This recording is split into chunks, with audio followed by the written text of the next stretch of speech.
Good evening, everybody, and welcome back to another episode of Anchor Down News. My name is Matt, and we have some news to cover tonight regarding E3.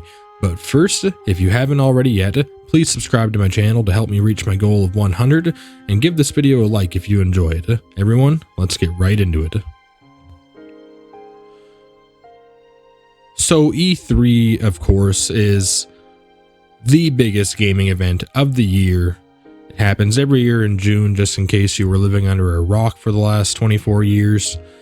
And it gets gamers really excited. It's a time when developers come together and they show everything that we have to look forward to for usually the next, 1 to 2 to 3 years, sometimes even 5 to 6 years if the game doesn't come out for a while after. But it's a great time. It makes everybody happy. They have the big convention for it right in Los Angeles and whatnot, and it's streamed all over the world. I watch it every year for the last 10 years, and it's great. I love E3. So this year has been pretty concerning to a lot of gamers. As we all know, the coronavirus is spreading around the world and everybody's all terrified from it and whatnot. And a lot of developers are also feeling the effects of this coronavirus as well.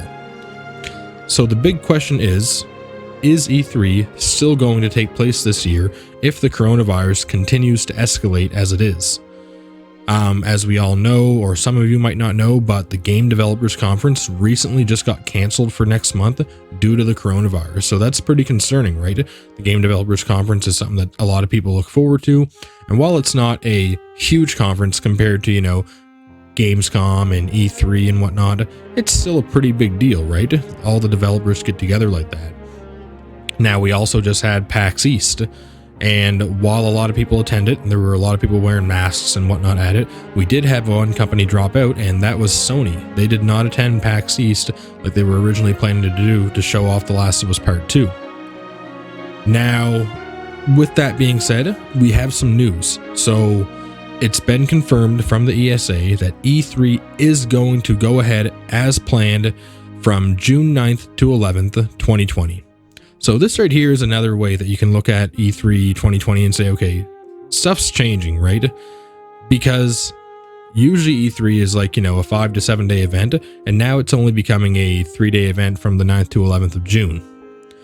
So we know that Sony is no longer attending E3. They didn't attend it last year, and now they're also not attending it this year. So that's going to also affect it and make it weird, just like it was last year. Not super weird, of course, but it's going to be a little different. We all look forward to Sony, but I guess they just don't really need E3 to show off their games, and they're probably right in all honesty. But with that being said, we still love E3. So what do I think of all this? Well, they say it's going forward as planned. So I'm going to read a statement here from the ESA, and this comes from GameSpot. The health and safety of our attendees, exhibitors, partners, and staff is our top priority. While the ESA continues to plan for a safe and successful E3 show, June 9th to 11th, 2020, we are monitoring and evaluating the situation daily. The statement from the Entertainment Software Association reads.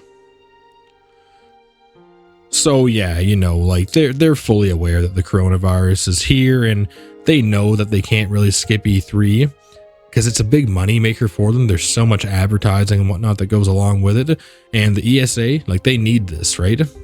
So here's some more stuff here that it reads.